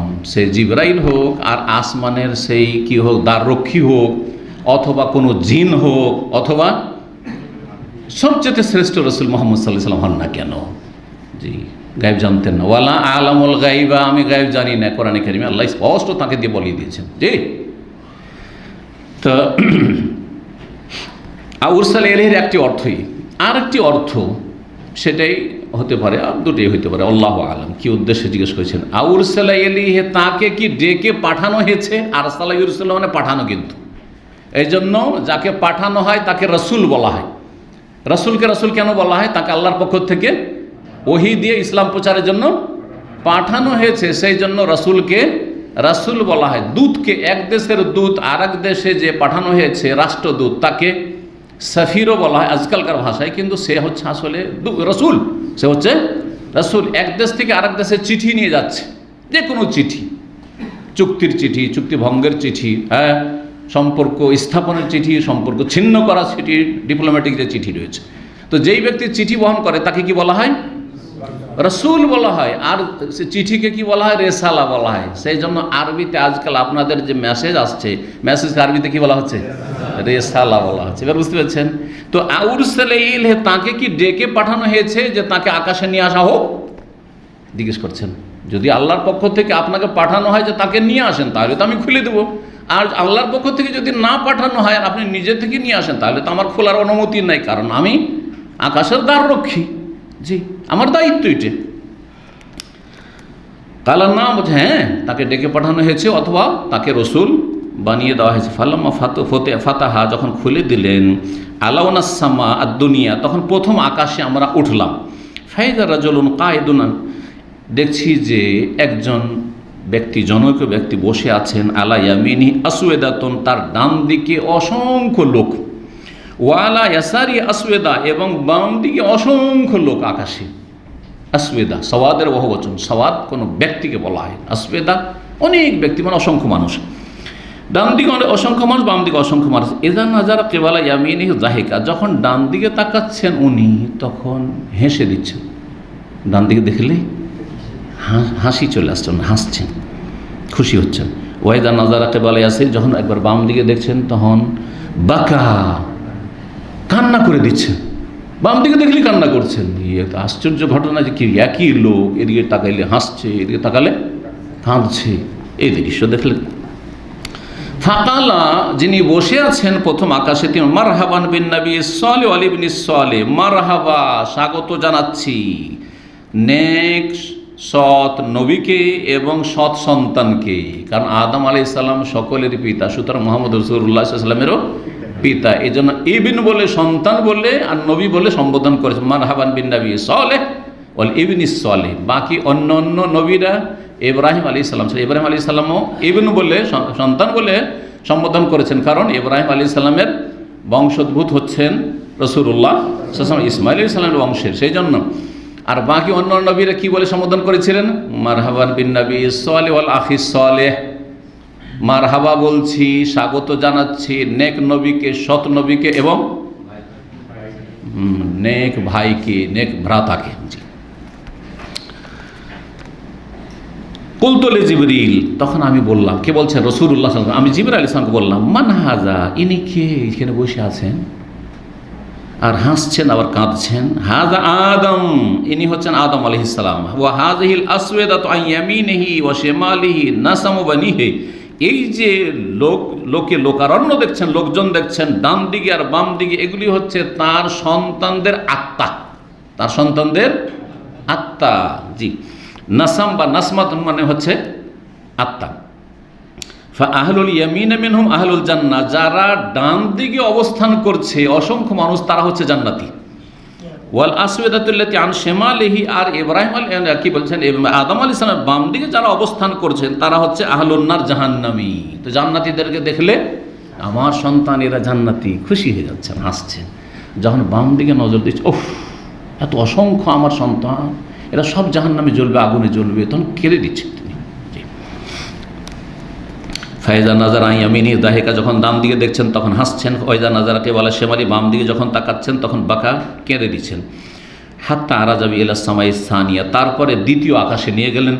ফাকাল আলী খাজেনেহা, দ্বাররক্ষীকে বললেন ইফতা খোলো। কাল আল্লাহু খাজেন ইসলাম কাল আল আউ্য়াল, তখন সেই দ্বিতীয় আকাশের যে দ্বাররক্ষী তিনি সেই রকমই বললেন যেমন প্রথম আকাশের দ্বাররক্ষী বলেছিলেন। মানে জিজ্ঞাসা, কে আপনি? জিবরাইল, আপনার সাথে কেউ আছে নাকি? হ্যাঁ, কে আছে? মুহাম্মদ সাল্লাল্লাহু আলাইহি সাল্লাম, তাকে কি আনতে বলা হয়েছে বা তিনি কি রসুল হয়ে গেছেন অলরেডি? এই জিজ্ঞাসা এতগুলো সংক্ষেপ করে দেওয়া হলো।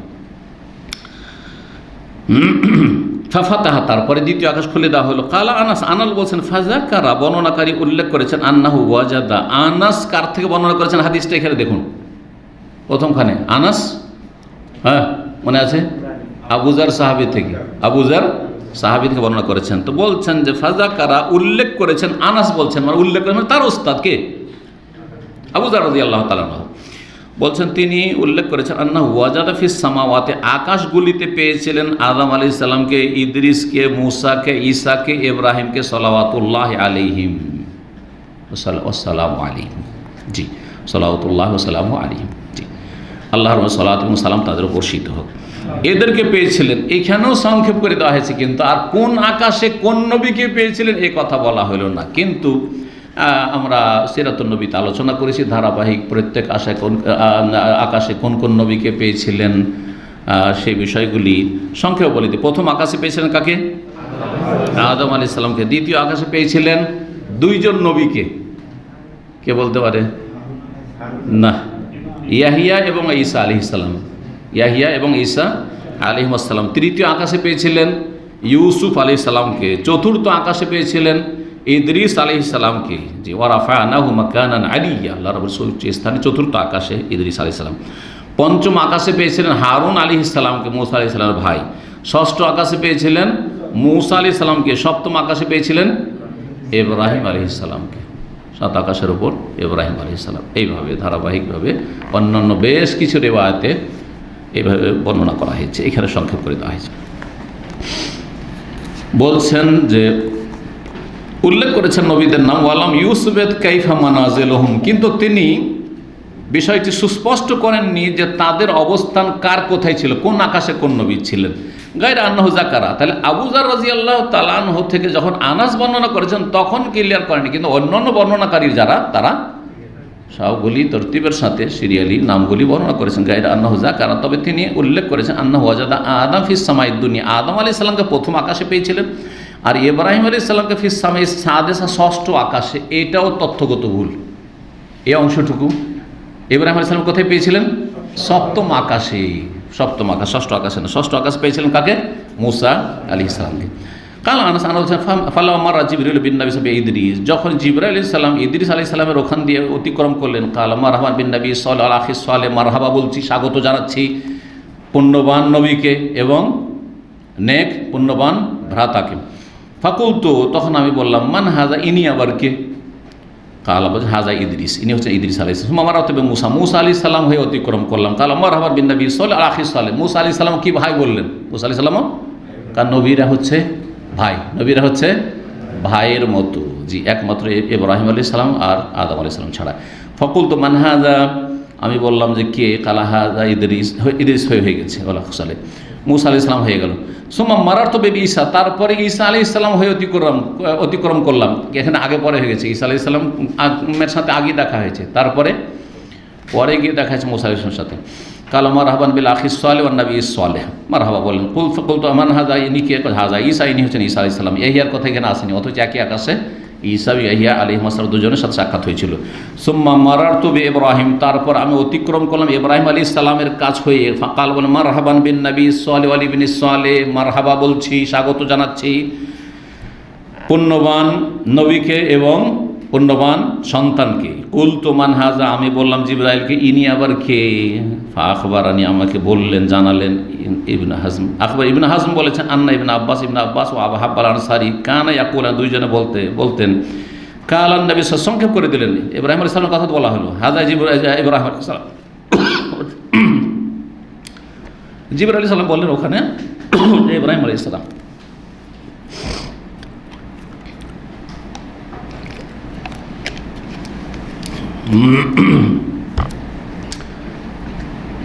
কি বলছিলাম যে ইব্রাহিম আলাইহিস সালামের কথা আসলো শেষখানে।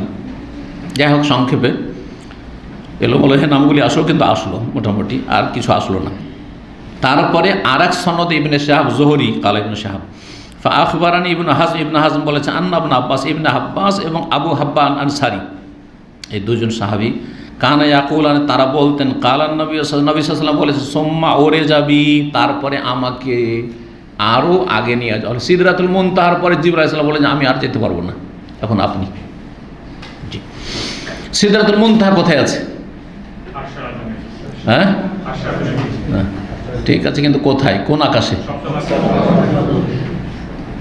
কোন হাদিস আছে ষষ্ঠ আকাশে, কোন হাদিস আছে বা কোন সিরাতের বর্ণনা আছে সপ্তম আকাশে। তো সমন্বয় হচ্ছে যে এত বিশাল গাছ সিদরাতুল মুনতাহা, বড়ই গাছ, কুল গাছ। সিদরাতুল মানে কিন্তু কুল গাছ, বড়ই গাছ। আর মুনতাহা মানে শেষ সীমানা, মুনতাহা মানে শেষ সীমানা।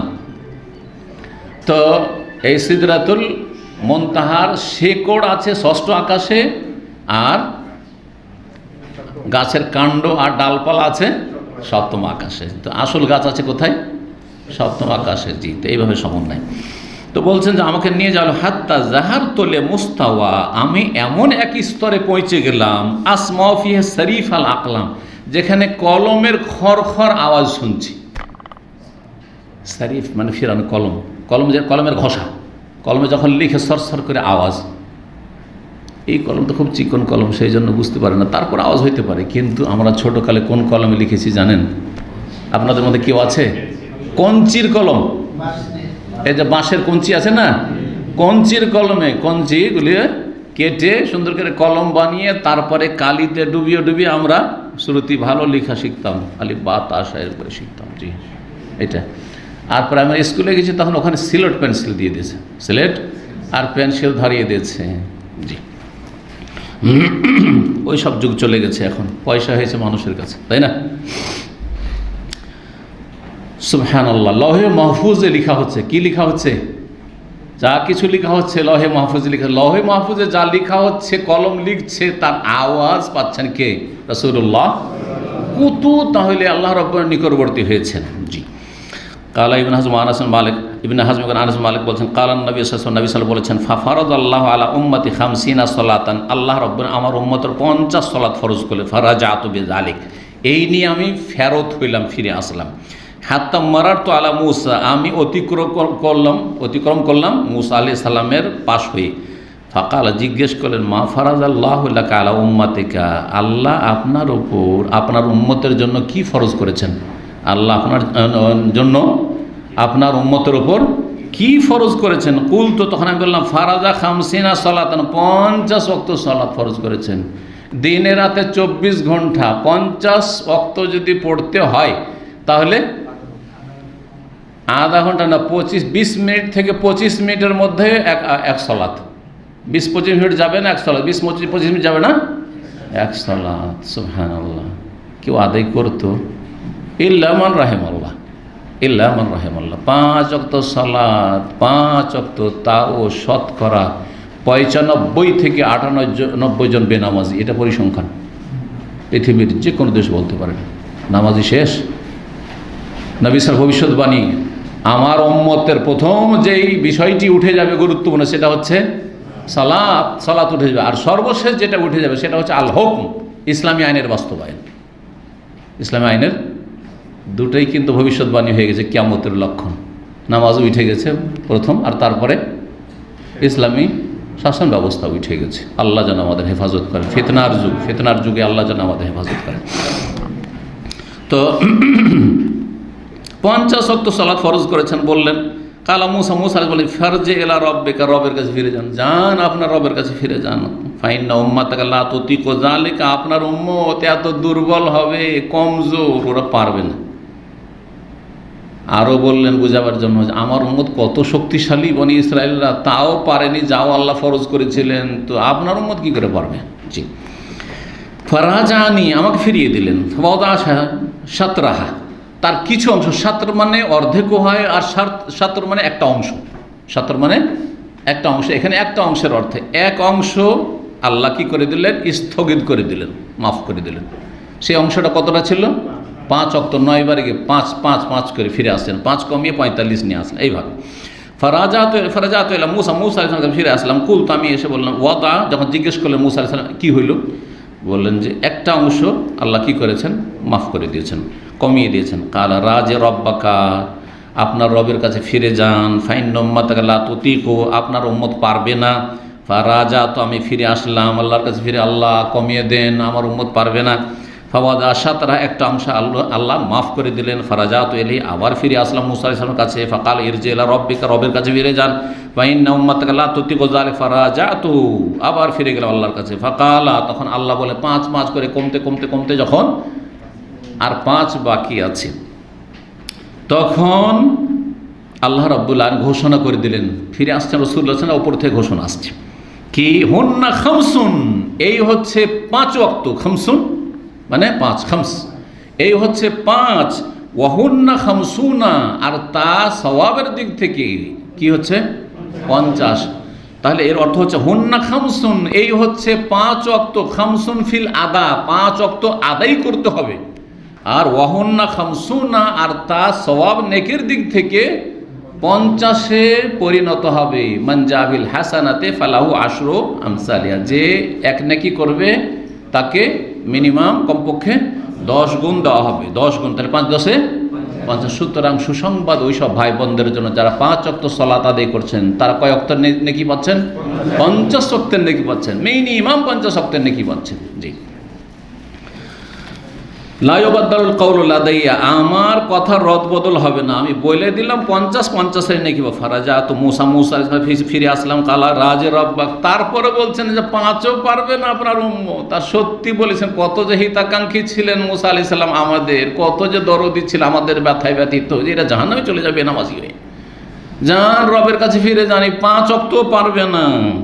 ফাকুল, তো তখন নবী সাল্লাল্লাহু আলাইহি ওয়াসাল্লাম বলছেন, আমি বললাম, ইস্তাহিয়াইতু মির রব্বি, আমার রবের কাছে যেতে আমি লজ্জা পেয়ে গেছি, কত যাব, 9 বার হয়ে গেল, আমার রবের কাছে যেতে লজ্জা পেয়ে গেছি, আর যেতে পারবো না, যা হবে হবে। সুম্মান তালাকাবি, তারপর আমাকে নিয়ে চলে, হাত্তা ইনতাহা ইলা সিদরাতুল মুনতাহা, এই অতঃপর নাই, সেখানে ফিরে আসার আগে সিদরাতুল মুনতাহা গিয়েছিলেন, কিন্তু এখানে পরে বর্ণনা করা হচ্ছে।